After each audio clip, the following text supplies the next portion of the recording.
Welcome back to Sam Movie Recap. In a construction site, a man runs to stop his coworker from digging any further. It seems they've found something dangerous buried in the ground. Soon the news reached Chief Superintendent Susanna. The picture sent by the construction site appears to be an unexploded bomb, so an alarm is raised. Major Will is practicing at the shooting range, but he's interrupted by a phone call informing him of the incident. He also receives the picture and concludes it's a 1,000-pounder from World War II, so he asks for an 800-meter radius perimeter to be closed around the construction site.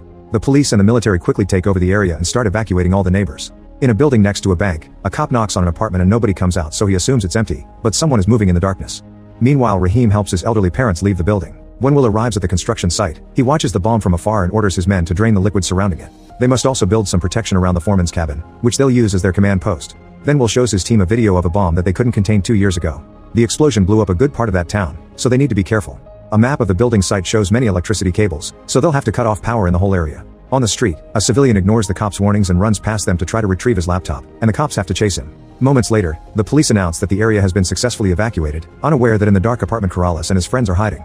On the construction site, drones are sent out and Corporal Martin puts a hose in the water to start the draining. When the power is cut off, Corrales' team finally leaves the apartment and rushes to the basement, where they hid some tools earlier. The group sets up some lights while Corrales installs a camera outside the front door before locking it. Then he goes out through the back door and searches a dumpster for a hidden generator. He grabs its cables and sends them to the basement through a pipe.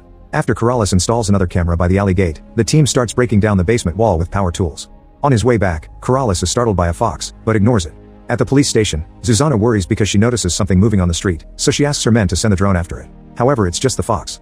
In the basement, the team keeps breaking down the several layers of wall using a variety of tools. Soon the bank alarms start ringing, so a bank worker tells the cops at the perimeter border that he should check on it. However, the cops tell him alarms are going off everywhere because of the power cut and send him away. When the team changes to a very noisy drill, Corrales goes outside to keep an eye on the street and the cameras. Anytime a police car passes by, he warns his friends so they stop the drilling until the car is gone. Martin informs Will that he's finished draining the water and finds him filling some glasses. Will claims it's a tradition to drink when a job has been finished. Then Will and Martin bring their equipment to start working on the bomb, so Susanna sends all the police cars away. Will inspects the bomb and discovers it has a time fuse, which he confirms by using a mic to listen to the ticking. This can detonate any minute for the next 48 hours, so Will use a magnetic clock stopper to inhibit it. Once everything is connected, everyone runs to take cover and the clock stopper is activated. Thankfully, it successfully stops the clock without detonating it. Now they have to build a mitigation wall for a controlled explosion, which can take up to 5 hours. In the basement, the team hits steel, so they exchange the drill for a welding machine. Soon they finish the hole in the wall and finally gain access to a bank vault. After blocking the camera with a spray, they start opening all the boxes to steal tons of cash and jewelry. There also are gold bars, but they're too heavy, so they have to leave them. At the construction site, the soldiers keep building the wall, but Will notices Martin touching the bomb and blows a horn to make everyone leave. Martin has noticed that some spots on the bomb aren't rusty, which he considers an anomaly for a supposedly 80-year-old bomb. Will thinks it's just well preserved and sends the men back to work. Minutes later, a soldier notices on the scanner that the bomb is ticking again, which means the clock stopper is malfunctioning. All the soldiers run to take cover while Will gathers some tools. He'll have to drill the fuse and apply a solution to clog the mechanism. While Will starts to drill very slowly, an officer at the station notices a hotspot on the drone's thermal camera that isn't the soldier's generator. Susanna immediately orders Will to stop the procedure because she'll send officers to check on this mysterious hotspot. Suddenly Will sees Martin too close to the bomb and yells at him to make him come back. Martin has moved the clock stopper because if it malfunctioned then it's his responsibility. Will tells him it's not worth his life and sends him to hide with the others. In the vault, Corrales takes something special from a particular box, and X reminds him to put it in the trolley. Corrales is reluctant but does as he says. Then Corrales sees the cops coming and tells his friends to freeze. He also turns off the generator. A police car parks in front of the building and tries to get inside, but the door is locked. They decide to search around the area, so Corrales tells his men to keep working quietly. While Susanna notices that the hotspot has disappeared, the cops see Corrales in the alley. He immediately starts running and tells his team to hurry up, so they start filling and sealing their boxes as fast as possible. Since the officers can't follow Corrales because the gate is locked, they get tools from their car to open it. At the construction site, Will says he has a bad feeling about this and tells everyone to cover their ears and put on their helmets. Suddenly the ticking stops and the bomb blows up, sending a horrifying shock wave through the area. The explosion brings down the drones but at least doesn't cross the perimeter, so the evacuated people are fine. The whole army group has survived, although Will and a soldier are hurt. The cops have collapsed in the alley and are requesting backup, so Susanna sends out more men. Corrales reunites with his team and grabs a box because he wants to check on the special object he stole. The others remind him that the cops are around and they need to hurry, but Corrales still takes a moment to confirm the object is fine. Now the team can split to follow the plan. Corrales and Y go to the roof and reveal 2 drones. One of them isn't working, but Corrales manages to fix it quickly. They put the boxes in the drones' cages and send them out. Officers see them in the sky but believe they're the police drones. After a few minutes of flying, the drones land on another roof where the boxes are picked up by a woman. Meanwhile, X and Z go to the street, where they've put fake construction warnings around a manhole. As they climb down, the police see them on the security footage. Susanna wonders if they were employees working underground and didn't hear the warnings. While Corrales and Y leave the building, an officer leaves his wounded partner in the alley and breaks down a door to get in. On the street, a police car arrives and sees Corrales and Y, who immediately start running. A chase ensues, so the guys enter a parking lot, where they run in circles around walls and columns to confuse the cops and slow them down. Eventually they escape through the back door and the vehicle needs a moment to catch up, which gives the duo time to reach the manhole and descend into the sewers. Outside the perimeter, X and Z come out of a manhole and find their last team member, who is waiting for them in a van. Soon police cars surround the first manhole and cops get in the sewers too, forcing Corrales and Y to hide in another tunnel. At that moment the woman approaches the van and gives them the boxes with some cake she made for them. X pays her before sending her away. Since the cops come out of the sewers first, the van has no choice but to leave. At the construction site, Martin insists they should test the bomb's chemical signature because he thinks it isn't from World War II. Will looks uncomfortable and points out that this isn't their job anymore, so he passes the theory to Susanna to let the police forensic team investigate.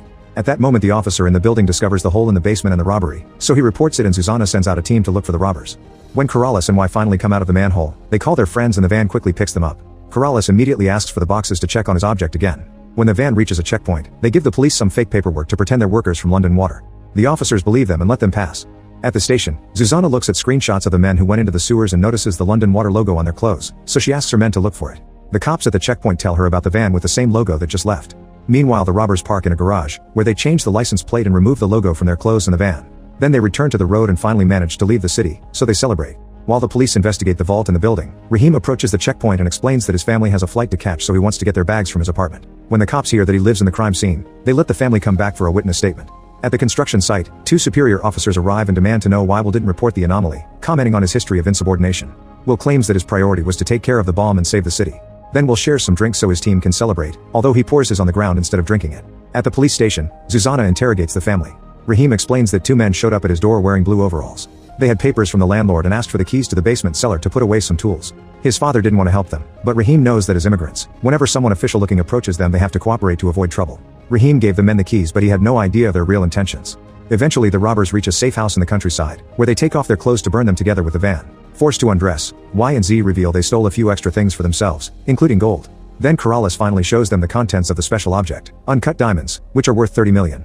He also promises it'll be evenly split. Afterward Corrales goes outside to make a call. Suddenly two men burst into the room and tell the team to stand down. Z tries to confront them but he's quickly beaten up. One of the men opens fire and hits Y, so the driver tackles him. X takes the chance to run and the armed man goes after him while the other guy beats up the driver. The chase continues upstairs, where X avoids getting shot by escaping through the window. When he lands in the backyard, Ludo points a gun at him. The team is locked up in the garage and keeps cursing Corrales, who just ignores them. In the living room, Corrales and the new people celebrate with a drink while splitting the loot, and it's revealed that Ludo is his cousin. Ludo wants to know how Corrales knew about the diamonds, so Corrales explains they belong to a man he used to work for and now he hates.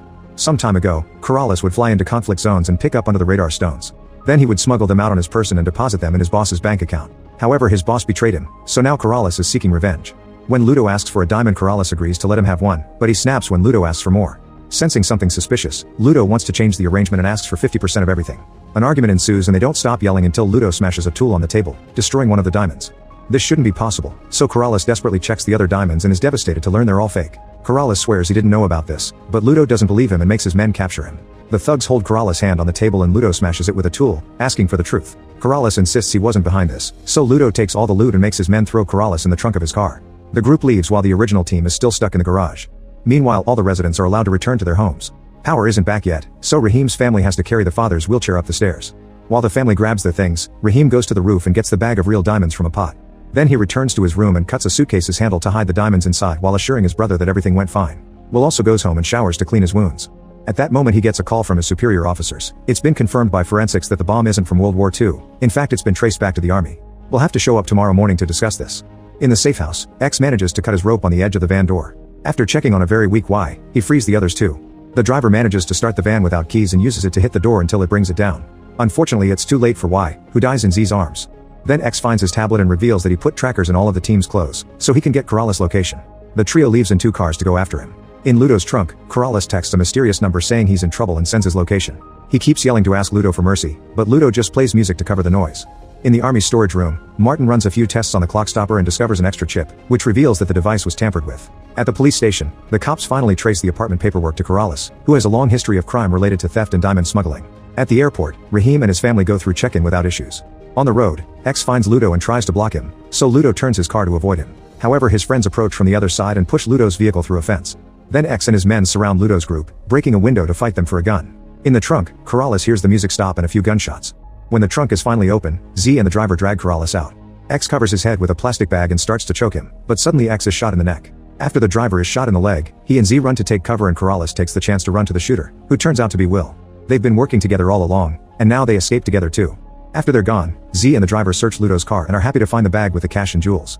In the meantime, Zuzana finally receives Corrales' file and compares his picture to the security footage to confirm it's him. The officers immediately alert all airports and terminals. After stopping at a hotel to clean up, Corrales goes to the airport and manages to check in with a fake passport before they receive the alert.